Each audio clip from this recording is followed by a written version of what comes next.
Me llamo Yara Cielo de Piedra. Tengo 42 años y llegué al desierto de Arizona con un nombre, un vestido prestado y la promesa de un hombre que jamás existió. Delante de todo el pueblo, delante de viejos, niños y mujeres que me miraban como si fuera un animal equivocado, ese hombre me señaló con el dedo y dijo que yo parecía más hombre que él. Lo dijo en voz alta. Lo dijo sonriendo. Y el pueblo se rió. Yo no lloré. No porque fuera valiente, sino porque algo dentro de mí murió en ese momento, allí mismo, sentada en ese banco de madera con el sol rojo golpeando mi cara y el polvo entrando por mi garganta como si la tierra también quisiera ahogarme. Eso fue lo que me pasó. Pero lo que vino después, eso fue lo que me cambió para siempre. Nadie me ayudó a levantarme de ese banco. Nadie me miró a los ojos.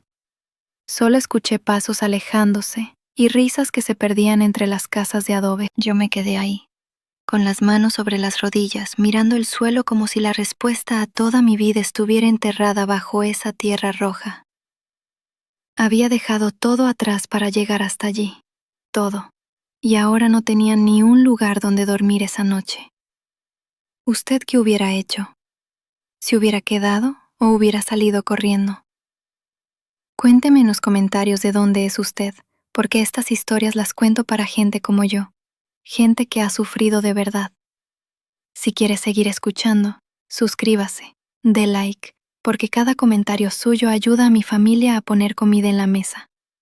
Gracias, de verdad. Ahora sígame, porque lo que pasó después, nadie se lo va a creer. Dry Hollow no era un pueblo, era una herida abierta en medio del desierto. Las casas eran de adobe rajado, con puertas que crujían como huesos viejos. El sol allí no calienta. Quema. Quema la piel, quema los ojos, quema los sueños si uno se descuida. El polvo rojo lo cubría todo. Las ventanas, los sombreros, los dientes de la gente. Olía a caballo sudado, a cuero seco y a algo más difícil de nombrar. Algo parecido al resentimiento acumulado durante años. Las mujeres del pueblo usaban vestidos oscuros como si estuvieran siempre de luto. Los hombres caminaban despacio, como si el calor les hubiera robado hasta las ganas de apurarse. Yo llegué a ese lugar creyendo que era mi salvación, pero Dry Hollow no salvaba a nadie, solo enterraba lo que quedaba de uno. Antes de llegar allí, mi vida era levantarme antes del sol y dormirme después de él. Trabajaba la tierra con mis manos, cargaba agua, reparaba cercas, curaba animales enfermos. Hacía el trabajo de 3 hombres porque nadie más lo hacía. En mi comunidad, mi fuerza nunca fue un regalo, fue una condena. Las mujeres me miraban raro, los hombres no me miraban. Yo era demasiado grande, demasiado fuerte, demasiado apache para encajar en el molde que el mundo había decidido que debía tener una mujer. Comía sola, dormía sola, soñaba sola. Cuando llegó la carta con la propuesta de matrimonio, pensé que Dios por fin se había acordado de mí. Metí mis pocas cosas en un costal y caminé 3 días para tomar el tren. 3 días caminando hacia lo que creía que era mi futuro. Pero la herida más profunda no era el rechazo de Rooker. Era algo que yo cargaba desde mucho antes. Algo que ningún hombre ni ningún pueblo me había puesto, sino la vida misma. Mi madre murió cuando yo tenía 9 años. No hubo tiempo para llorarla porque mi padre necesitaba que alguien levantara lo que ella había dejado caer. Así que guardé el llanto y levanté los costales. Guardé el llanto y amasé el pan. Guardé el llanto y aprendí a clavar postes y amarrar reses. Y con cada cosa que aprendí a hacer sola, fui convenciéndome de que el amor no era para mí, que yo estaba hecha para resistir, no para ser querida. Eso era lo que yo creía de mí misma cuando llegué a Dry Hollow, que era un animal de carga con cara de mujer. Y nadie, hasta ese momento, me había demostrado lo contrario. Fue cuando el sol ya bajaba y las sombras se estiraban largas sobre la tierra roja que él apareció. No llegó corriendo ni gritando. Llegó despacio, con pasos seguros, como alguien que ya había visto suficiente dolor en la vida para no asustarse del ajeno. Se llamaba Corin Halil. Era un hombre de complexión recio, con manos callosas como corteza de mezquite y unos ojos grises que miraban sin juzgar. Se paró frente a mí sin decir nada durante un momento largo. Luego sacó del bolsillo un pedazo de pan seco y me lo puso en la mano. Sin lástima, sin palabras dulces. Solo lo puso ahí, como quien pone una piedra sobre otra para construir algo. Yo lo miré sin entender, y él dijo, con voz baja y pareja, que tenía un rancho a 2 horas de allí, y que necesitaba a alguien que supiera trabajar de verdad. Nada más, sin promesas, sin mentiras. Mi reacción inmediata fue desconfiar, porque eso es lo que la vida le enseña a una mujer como yo, que cuando algo parece un refugio, suele ser una trampa con techo. Lo miré a los ojos buscando la burla, buscando el filo escondido detrás de esa calma. No encontré nada de eso. Solo encontré a un hombre cansado que tampoco tenía a nadie. Y ahí estaba la elección más difícil que había enfrentado en mi vida. No entre 2 caminos buenos, sino entre 2 miedos distintos. El miedo a quedarme sola en ese banco hasta que la noche me tragara, o el miedo a seguir a un desconocido hacia un lugar que no conocía. Cualquiera que haya estado verdaderamente sola en la vida sabe que ese segundo miedo, a veces, se siente menos pesado. Respiré hondo. Me levanté. Agarré mi costal. Y lo seguí sin decir una palabra. Las consecuencias de esa decisión llegaron antes de que amaneciera. Cuando cruzamos el pueblo para salir hacia el rancho, Dane Rooker nos vio desde la entrada de la cantina. Lo vi con el vaso en la mano y los ojos encendidos de rabia y vergüenza. No dijo nada en ese momento. Solo me miró con una expresión que yo ya conocía bien. La expresión de un hombre que acaba de decidir que algo que rechazó le pertenece de todas formas. Un escalofrío me recorrió la espalda a pesar del calor. Corin no volteó a mirarlo. Siguió caminando como si Rooker fuera parte del polvo del camino. Pero yo sí lo volteé a ver. Y en ese momento supe, con la misma certeza con que uno sabe que viene la tormenta por el olor del aire, que ese hombre nos iba a buscar. Que esto no había terminado, que apenas comenzaba. El rancho de Corin era exactamente lo que él era, duro, honesto y lleno de cicatrices. Las cercas estaban a medio caer. El techo del establo tenía un agujero por donde entraba el viento como un quejido, y la bomba del pozo chirriaba como si estuviera sufriendo. Pero era sólido en lo que importaba. La tierra era buena. Los animales estaban flacos pero vivos. Y había algo en ese lugar. Un silencio distinto al silencio del abandono, que se sentía más como el silencio de algo que espera despertar. Los primeros días, los vecinos más cercanos llegaron con pretextos tontos, a pedir herramientas prestadas, a preguntar por el ganado, pero en realidad llegaron a mirarme, a evaluarme. Una mujer apache viviendo en el rancho de un viudo era suficiente escándalo para mantener ocupadas las lenguas de todo el condado. Yo los miraba de frente y seguía trabajando. Esa era mi única respuesta. Por las noches, cuando el cansancio del cuerpo era tan grande que uno esperaría dormir de inmediato, yo me quedaba despierta mirando el techo de madera. Pensaba en mi madre. Pensaba en todas las veces que había creído merecer menos que los demás. Me preguntaba si Corin me vería desaparecer un día sin sorprenderse, como todos los demás. El miedo más grande que cargaba no era Rooker, ni los vecinos, ni el frío del desierto por las noches. Era ese miedo silencioso que vive adentro, el que te dice que no eres suficiente, que el bien que te llega siempre tiene fecha de vencimiento. Corin dormía en el cuarto del fondo y yo en el de la entrada. Una noche lo escuché levantarse y caminar despacio hasta la ventana. Lo escuché respirar hondo en la oscuridad. Y pensé que los dos estábamos haciendo lo mismo, cargar solos el peso de todo lo que habíamos perdido. El segundo obstáculo llegó un martes de viento fuerte. 3 hombres a caballo se plantaron frente a la cerca del rancho. No eran vecinos curiosos. Tenían el tipo de mirada que se compra con dinero y mala conciencia. El que hablaba por los demás dijo que Dane Rooker reclamaba una deuda pendiente con Corin. Una deuda que según ellos incluía la tierra. Era mentira, y los 3 lo sabían. Corin salió con calma, con las manos visibles y la voz pareja, y les dijo que no había ninguna deuda. Yo estaba detrás, cerca de la pared del establo, con una herramienta de hierro en la mano. No por miedo, sino porque había aprendido desde niña que cuando los hombres hablan con esa voz, las palabras duran poco y los golpes llegan rápido. Los 3 se fueron, pero antes de irse, el que hablaba me miró a mí directamente y sonrió de un modo que heló el aire entre nosotros. 3 días después, encontramos 2 de nuestras reses muertas junto a la cerca del norte. No fue un animal, fue un cuchillo, limpio y deliberado. Corin se arrodilló junto a los animales sin decir nada durante un largo momento. Yo observé su espalda, los músculos tensos bajo la camisa, la mandíbula apretada. El desierto a esa hora de la mañana era de un silencio absoluto, como si la tierra también estuviera conteniendo la respiración.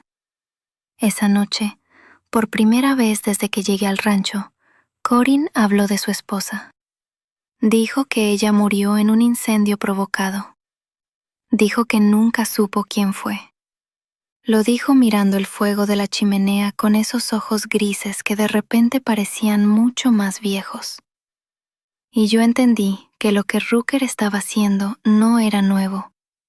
Era un patrón. Era el lenguaje de los hombres que destruyen lo que no pueden controlar. La noche más oscura llegó sin avisar, como llegan siempre las peores cosas. Me desperté con el olor a humo. No era el humo de la chimenea, era un humo denso, caliente, con un sabor a peligro que le entra a uno por la garganta antes de que los ojos terminen de abrirse. El establo ardía. Los caballos golpeaban las paredes con un pánico que se escuchaba como trueno. Salí corriendo descalza sobre la tierra fría y llegué antes que Corin. Rompí el cerrojo con mis manos, abrí las puertas de par en par y entré entre el humo y las llamas a sacar los animales uno por uno. Tenía los brazos quemados y los pulmones llenos de humo cuando Corin me jaló hacia afuera.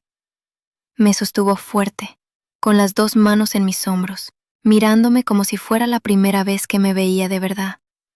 Y yo, por primera vez en muchos años, sentí que alguien me miraba sin querer que fuera diferente a lo que era. Al día siguiente, mientras limpiábamos los restos quemados del establo, encontré algo entre las cenizas que heló mi sangre más que cualquier amenaza. Era un documento doblado, chamuscado en los bordes pero legible. Era una escritura de propiedad, firmada con el nombre de Corin, pero con una fecha alterada y una firma falsa al pie que entregaba el rancho a Dane Rooker. Alguien había entrado esa noche no solo a quemar, sino a plantar esa mentira entre las ruinas. Me quedé parada con ese papel en la mano, mirándolo, mientras el viento caliente del desierto me traía el olor a madera quemada. Entonces entendí todo. Rooker nunca me quiso a mí. Nunca quiso al rancho por la tierra o el ganado. Lo que quería era destruir a Corin, y yo era el pretexto perfecto, la excusa que necesitaba para justificar su odio delante del pueblo. Yo era el instrumento de su venganza, no el objeto de su deseo. Esa revelación lo reordenó todo en mi cabeza como fichas que caen en su lugar después de años en el suelo. El rechazo público en la estación no había sido un impulso de crueldad. Había sido calculado. Rooker sabía que Corin tenía el hábito de ayudar a quien el pueblo rechazaba. Lo había hecho antes con un viejo sin familia, con un muchacho sin tierra. Rooker me usó como carnada, sabiendo que Corin me recogería, sabiendo que eso le daría la excusa de reclamar una deuda de honor inventada, de manchar el nombre de Corin ante el condado, de incendiar su vida por segunda vez. Y lo más terrible de todo era que casi funcionó. Porque si yo no hubiera encontrado ese papel, si el fuego hubiera consumido un poco más, Corin habría amanecido sin rancho, sin pruebas y sin nadie que le creyera. Fui a buscarlo de inmediato. Tenía que contárselo todo. Corin escuchó todo sin interrumpirme. Lo miré a los ojos mientras hablaba y vi cómo esa información iba asentándose en él despacio, como el agua que empapa la tierra seca. Cuando terminé, hubo un silencio largo entre los dos. Luego me dijo que teníamos dos caminos. El primero era irnos, dejar el rancho, desaparecer hacia el norte donde Rooker no pudiera alcanzarnos. El segundo era quedarnos y enfrentarlo, con el documento como prueba, buscando al juez del condado antes de que Rooker lo comprara también. Ninguna opción era segura. Irnos significaba perder la única tierra que Corin tenía, la misma tierra donde estaba enterrada su esposa bajo un árbol de mezquite en el extremo sur. Quedarnos significaba esperar a que Rooker regresara con más hombres y más fuego. Yo tenía mi opinión, pero era su tierra, su muerta, su vida, y necesitaba que él decidiera sin que yo lo empujara hacia ningún lado. Corin se quedó callado un momento más. Luego se levantó, fue hasta la ventana y miró hacia el árbol de mezquite en el extremo sur del rancho. Lo miró durante tanto tiempo que yo casi podía escuchar la conversación silenciosa que estaba teniendo con su esposa enterrada allí. Cuando se volteó, tenía una expresión que yo no le había visto antes. No era rabia. Era algo más profundo y más sereno que la rabia. Era determinación. Dijo que no iba a correr, que había corrido del dolor una vez, cuando enterró a su esposa y cerró su corazón, y que eso no lo había salvado, solo lo había vaciado. Dijo que esta tierra era lo único honesto que le quedaba en la vida, y que no iba a entregársela a un hombre como Rooker. Y luego me miró a mí, directo, y me preguntó si estaba dispuesta a quedarme a su lado, no como trabajadora, como compañera. Yo respondí que sí antes de que terminara de preguntar. Rooker llegó esa noche con 5 hombres y antorchas. Los escuché antes de verlos. El sonido de los cascos sobre la tierra seca. El murmullo de voces que no se molestaban en bajar porque creían que el miedo ya nos había vencido. Corinne estaba en la puerta con el documento en la mano, y yo estaba a su lado con el alma entera puesta en lo que venía. Rooker se bajó del caballo despacio, con esa sonrisa suya que era más insulto que expresión. Dijo que habíamos tenido tiempo de irnos, y que ahora era demasiado tarde. Entonces algo se asentó en mí. Algo que venía desde mi sangre apache, desde mi madre, desde todas las mujeres de mi linaje que resistieron sin que nadie les cantara canciones por ello. Solté el miedo. Lo solté como se suelta un costal que uno ha cargado demasiado tiempo. Y avancé hacia Rooker con una calma que lo desconcertó más que cualquier grito. Eso fue lo que no esperaba, que yo no tuviera miedo. Lo que pasó después duró poco pero pesó mucho. Rooker ordenó a sus hombres avanzar. 2 de ellos llegaron hasta mí. El primero no terminó de levantar el brazo. El segundo tardó menos que el primero. Corin se ocupó de los otros mientras yo sometía a Rooker contra el suelo con una rodilla en su espalda y sus propias manos torcidas detrás de él. El documento estaba a salvo dentro de la camisa de Corin. Al amanecer, el juez del condado, a quien Corin había mandado llamar el día anterior por un muchacho de confianza, llegó con 2 alguaciles. Rooker fue arrestado con sus hombres. La escritura falsa fue la prueba que selló todo. El pueblo que me había visto humillada en ese banco de madera me vio de pie entre las cenizas del establo quemado, con los brazos marcados por el fuego y la espalda derecha. Nadie se rió esa mañana, nadie dijo nada, solo miraron. Y eso fue suficiente. Hoy, cuando salgo al amanecer y veo el rancho despertando despacio bajo el cielo naranja del desierto, pienso en esa mujer sola en el banco de madera con el polvo rojo en la garganta y el mundo riéndose de ella. Y le digo en silencio que valió la pena, que resistir valió la pena. Corin y yo reconstruimos el establo con nuestras manos, viga por viga, clavo por clavo. Y cuando el médico me confirmó que había una vida nueva creciendo dentro de mí, Corin se arrodilló en esa tierra que casi nos quitaron y la tocó con la palma abierta, como agradeciéndole algo. Aprendí que el hogar no es el lugar donde naces.